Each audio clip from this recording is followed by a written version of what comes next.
मीडियास्टाइनम overview and pericardium में clinical, जिसमें सबसे पहले क्लिनिकल हमारे पास आ जाता है level of viscera relative to the mediastinal divisions. हमारे पास जो ट्रांसवर्स थोरेसिक प्लेन होता है वो बोनी स्ट्रक्चर से बना होता है, तो इसलिए उस पर ग्रेविटी का कोई इफेक्ट नहीं होता।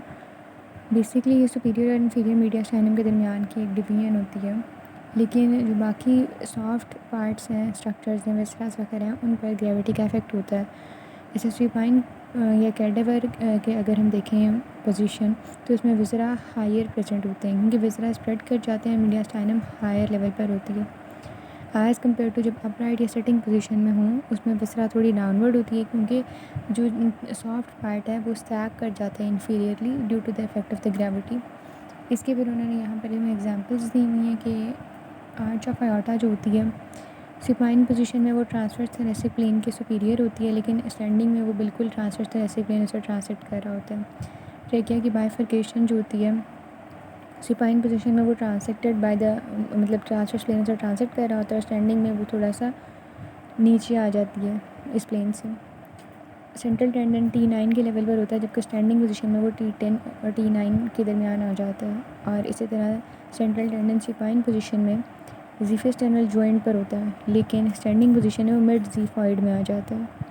इसी तरह अगर if someone is lying on their side, तो सारे जो ऑर्गन्स होते हैं वो इन्फीरियरली सैग कर जाते हैं। उसके बाद आ जाते हैं मीडियास्टाइनोस्कोपी एंड मीडियास्टाइनल बायोप्सिस। मीडियास्टाइनोस्कोप जो होता है उससे हम कोई भी हमें सर्जिकल प्रोसीजर करना हो तो हम इसको यूज़ कर सकते हैं। नेक के रूट में इंसिजन करते हैं और endoscope superior to the jugular notch enter करते हैं। ट्रेकिया के एंटीरियरली स्पेस होती है, पोटेंशियल स्पेस, उधर ही हम एंटर करते हैं।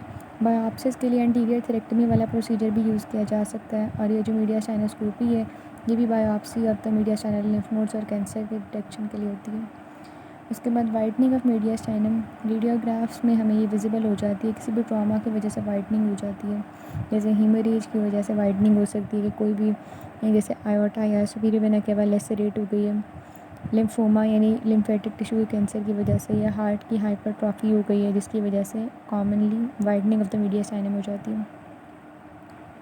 Surgical significance of the transverse pericardial sinus. Transverse pericardial sinus basically एक साइनस प्रेजेंट है posterior to ascending aorta and pulmonary trunk. इस साइनस से हम जो है उसको क्लैम्प कर देते हैं लार्जर वेसल्स को, या लाइगेचर बांध देते हैं लार्ज वेसल्स के गेट।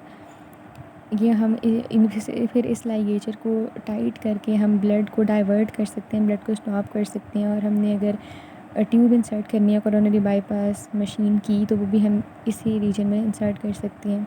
ये कार्डिक सर्जरी जैसे कोरोनरी आर्टरी बाईपास है उसके केस में ये सिग्निफिकेंट रोल प्ले कर रहा होता है ट्रांसवर्स पेरिकार्डियल साइनस। उसके बाद exposure of the vena cava. Vena cava basically pericardium इसको इंक्लोज कर रही होती है, पेरिकार्डियल साइनस को ओपन करना पड़ता है ताकि हम वेना केवा को देख सकें। टर्मिनल पार्ट स्पेशली जो इन सुपीरियर वेना केवा है वो पार्टली इनसाइड होती है और पार्टली इससे बाहर होती है।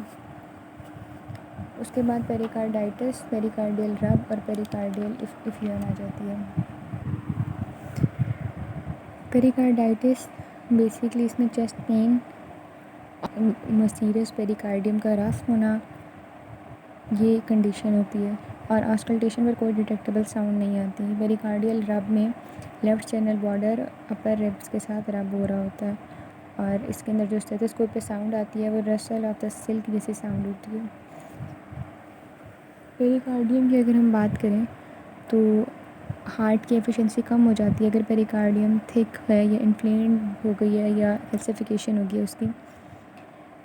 अब पेरिकार्डियल एफ्यूजन जो आखिरी बात है वो दो तरह की होती है, इन्फ्लेमेटरी पेरिकार्डियल एफ्यूजन या non inflammatory pericardial effusion. Inflammatory pericardial infusion के अंदर हार्ट कंप्रेस हो जाता है और हार्ट का जो फंक्शन होता है वो इनफेक्टिव हो जाता है, और नॉन इन्फ्लेमेटरी के अंदर डाइट कार्डिक हाइपरटेंशन का केस होता है।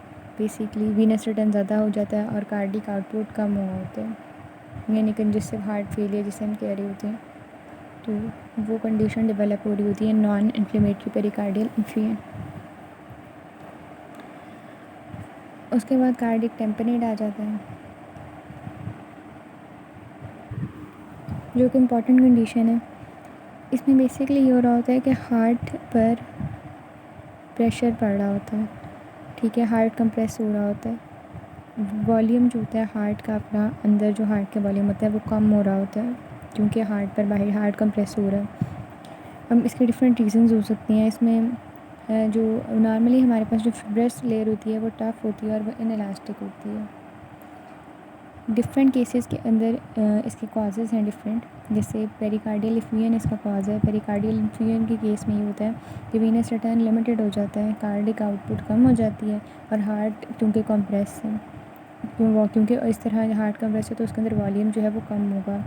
हीमोपेरिकार्डियम के अंदर जो है ब्लड जो होता है वो पेरिकार्डियल कैविटी में प्रेजेंट होता है। इसकी रीज़न किसी भी हार्ट के एरिया की वीकनेस, हार्ट अटैक या कोई भी वुंड या सर्जिकल ब्लीडिंग हो सकती है। उसके बाद नीमोथॉरैक्स भी इसकी रीज़न हो सकती है कि एयर जो है वो पहले थॉरैक्स में थी, मतलब उधर से फिर वो कनेक्टिव टिश्यू को क्रॉस करके, उसके प्लेन क्रॉस करके तो हार्ट के सैक के अंदर चली जाए और न्यूमोपेरिकार्डियम हो जाए। ये जो कार्डियक टेम्परेट है इसमें बेसिकली प्रेशर हार्ट के अंदर ज़्यादा होता है तो बहुत जल्दी फ्लूइड एक्यूमुलेशन हो रही होती है, तो इसलिए ये लीथल है। और इस केस में जो फेस और नेक की जो वेन्स होती हैं उनकी एंगोजमेंट हो जाती है उस रीजन, उस बेसिकली पॉइंट पर जहाँ सुपीरियर वेना कैवा एंटर हो रही होती है पेरिकार्डियम में। उसके बाद पेरिकार्डियोसेंटेसिस, एक्सेस फ्लूइड जो होता है पेरिकार्डियम वो पेरिकार्डियल कैविटी में, उसको रिमूव करने को पेरिकार्डियोसेंटेसिस कहते हैं। इसके दो तरीके हैं, एक है कि हम 5th या 6th इंटरकोस्टल स्पेस में नियर स्टर्नम में एक बोर कर लें, वाइड बोर, और फिर उधर से नीडल इंसर्ट कर लें।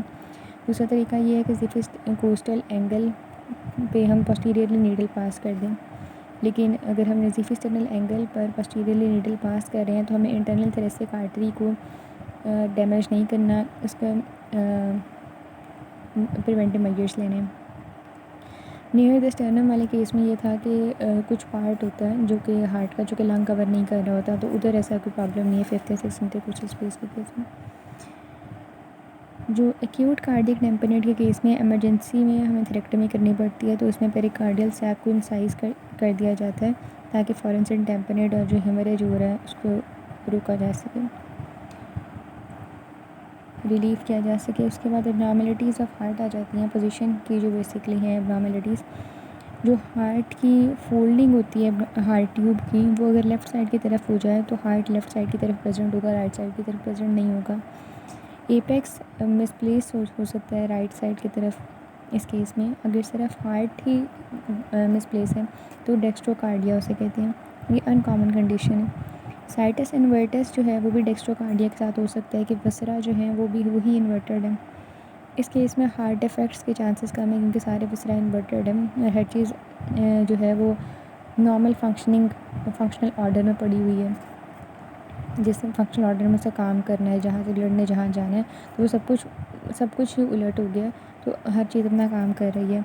लेकिन आइसोलेटेड डेक्स्ट्रोकार्डिया जो होता है इसमें सिर्फ हार्ट इन्वर्ट हुआ है, वेसल्स वगैरह इन्वर्ट नहीं हुई, तो इस केस में स्वेयर जो है एबनॉर्मलिटीज़ हो सकती हैं, जैसे ग्रेट आर्टरीज़ उनकी ट्रांसपोजिशन की वजह से स्वेयर एबनॉर्मलिटीज़ हो सकती हैं।